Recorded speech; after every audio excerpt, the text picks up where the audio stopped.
There's a part of the day I didn't know existed until I had 4 kids. It's around 10:30. The kids are asleep, the dishes are done, my wife's gone up to bed, and the house gets this particular quality of quiet. Not empty, just kind of settled. Like the building is kind of exhaling. And I come in here to this room with one lamp on, and I sit. I don't always know what I'm sitting for.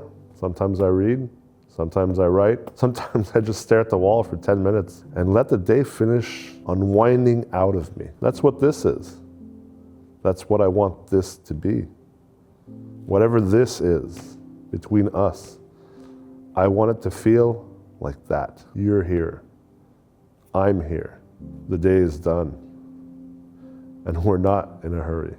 I've been thinking about time today, not in an abstract way like I usually do when I'm in a meeting or underwriting a deal. The other way, the way that creeps up on when you're driving home from property in November and the light goes orange for 20 minutes before it gives up. You know, that kind of hue in the sky. And I drove back from a building this afternoon. The funny thing is I've been driving back from that building for almost 6 years now. It's crazy. And it hit me. It occurred to me that when I bought it, I had 3 kids. Now I have 4. And the building hasn't changed much, but I have. The world's changed. That's the thing about real estate. I'm realizing the longer I do this, the buildings outlast us. They're patient in a way we don't always know how to be. And here's what I keep getting stuck on. There's a whole asset class that nobody talks about, even though it's the one every other asset class is measured against. Time. I mean, come on. Money compounds. Everyone knows that. It's the first thing they teach you in any finance book, in any finance course, usually with a chart that shows what $10,000 becomes if you let it sit and just ride the wave for 40 years. The number is always surprisingly large. It's meant to be motivating. But there's something that those charts don't tell you. The chart assumes that you're still there in 40 years. It doesn't account for the man who panicked in year 7 and sold. It doesn't account for the mom who got divorced in year 12 and had to split the position. It certainly doesn't count for the family that needed cash for a medical emergency in year 19, or the entrepreneur who had to save everything in year 12, or the investor who just got bored and felt like playing around with his investments. The chart assumes a kind of stillness that almost no one actually has.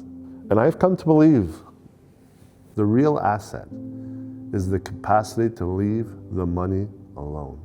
There's a line of Howard Marks I keep coming back to, and he said the most important thing in investing is not being right. It's avoiding being wrong in a way that you can't recover from. Now, the first time I read that, I was a lot younger, less kids, less properties, less employees. And I nodded, the way you kind of nod at things that sound wise, but you don't really understand yet how wise they are. It took me probably about a decade to truly understand it. Being right is a moment. It happens and then it passes, and the market moves on and tests you again. And when you've gone through different markets, you understand it. Survival is different. Survival, you see, it's a posture. It's a decision you make about how you're going to live inside uncertainty before the uncertainty arrives. And the investors that I've watched build wealth over the last 20 years of my career, you know, they're not even the smartest people in the room. It's surprising. I've sat across from a lot of them now. Some of them, like, quite frankly, are not particularly impressive. They don't have the cleverest models, they don't have the sharpest thesis, They don't have the sharpest minds. They don't even have that much drive. But what they have is something much rarer. They stayed right here. They didn't blow up in 2008. They didn't sell in 2020 before COVID. They didn't get bored in 2015 and start to try something else when nothing was happening. They didn't get greedy in 2021 when everything was happening around them and markets were going up. They just stayed and they let the math do what the math does. And the math is undefeated if you let it run, because the math runs on time. So when I talk about patient capital, and I'm going to talk about it a lot because it's the thing that I've come to believe matters the most. And I want to be careful about what I mean by that. Patient capital, it's not a strategy. Strategy is what you adopt to win a game, to win a hockey game, to win a soccer game, to win at chess. Patient capital is something completely different. It's a worldview. It's a decision about what time is for. It's a quiet bet that people willing to plant trees they won't sit under are participating in a different economy than the people trying to flip the ceilings. And you can't fake it. The market always finds out. I've watched investors say they're long term and then call me 3 months later asking why the J curve hasn't bent up the right way yet. I've watched LPs, passive investors, say they want impact and then flinch the first time impact cost them 80 basis points of yield over 2 years. Saying you have patience and having patience are two completely different commitments. One is a sentence. Anyone can say a sentence. The other is a life. That's much harder to live. There's a passage in Marcus Aurelius that I think about often too. I mean, I love Howard Marks. I love Marcus Aurelius. He was the emperor of Rome, and he had every reason to believe in his own importance. Think about it. And yet his journal, which we still have today, 2,000 years later, which he never intended for us to even read, his journal keeps reminding him of one thing, that he's going to die, that what he's building won't last, that his name will fade. Now, that's not a depressing passage. That's kind of the strange part of it.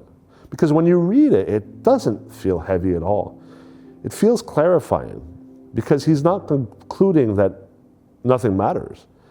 In fact, he's concluding the opposite. He's saying because everything ends, the only honest thing to do is the work in front of him, well, and in the time that he has, and then just let the result go. That's the original case for patient capital, by the way. Not a financial argument, it's a philosophical one, essentially. You do the work, you build the thing, you steward the asset, and you accept going in that you're going to be holding it longer than feels comfortable. You're going to be in the chair when other people are partying. You're going to be in the chair when other people are panicking. You're going to be in the chair when other people are cashing out, buying big yachts and doing crazy stuff. You're going to be there. That, I've come to believe, is most of the skill. So like I said, I'm a father of 4. That changes how you think about time. I can't help it anymore. It's just the lens that I have. The buildings I touch today will house someone's grandchildren one day. The capital that I deploy this year will definitely outlive me. That's not even a metaphor. That's just, it's what's true. Like that's it. And I think one of the things that's gone wrong in modern finance is that we've forgotten how to think on that timeline. We've built all these tools and incentive structures that all push us towards shorter and shorter horizons, quarterly earnings, annual bonuses, promote, carry, fees, daily mark-to-market, cash backs, cash outs. The horizon of the asset and the horizon of the investor have completely come apart. And the wider that gap gets, the worse the decisions get on both sides.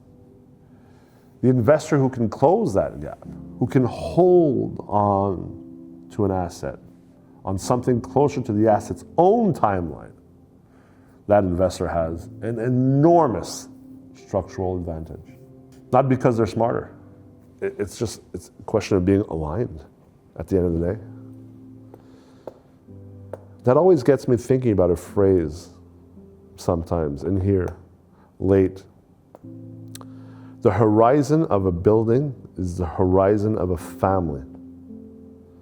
I'm not sure where I got it. I may have even made it up. Hell, I might have read it somewhere and completely forgotten where. But that phrase sits with me. The buildings I own today are full of families. Right now, tonight, while we're sitting here chatting, thinking, there are kitchen lights going on, off, one by one. Kids who finished their homework hours ago, someone's putting the cat out, someone's locking a door, someone's putting an alarm on, someone's tucking in their kids. And in 20 years, different families will be doing the same things in the same apartments and in the same hallways. And in 50 years, different families again. But the building doesn't end when the family moves out. The building doesn't end when my fund ends. The building doesn't end when my life ends. The neighborhood doesn't end. Something keeps going, with or without me, with or without you. When you start measuring your decisions against that timeline, and not the fund's timeline or the investment's timeline, but the building's timeline, the noise gets quieter. The cycle gets smaller.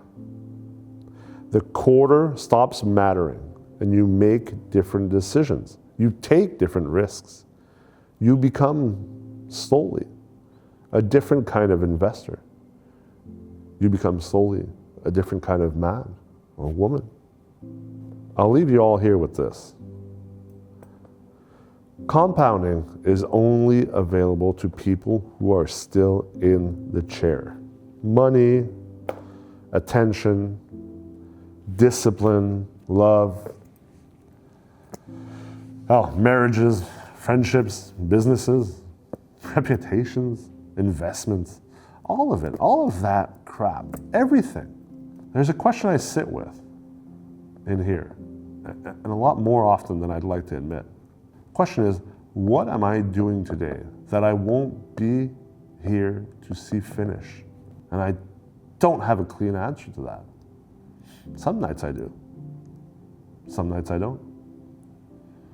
But the question itself, over the years, has certainly done something to me. It's quieted things down. It's clarified what matters and what doesn't. And that's the question of a true builder. That's the question of someone who is truly a steward. It's a good question to walk out into the dark with, or to sit here late at night thinking about. So look, the lamp is getting low. The day is done. Whatever battle is waiting on the other side of sleep for you, for me, whatever crossroads, whatever wait as entrepreneurs, as investors, it'll still be there when the light comes back. For now, this chair here, this quiet, the fact that I get to do this work for one more day at least, memento mori. Remember, you will die. Not as a threat, as a clarifier, as the thing that makes this moment, this small, ordinary, lamp-lit moment, actually matter. Memento mori. I'm Nikolai Ray. Thanks for sitting with me. See you next time.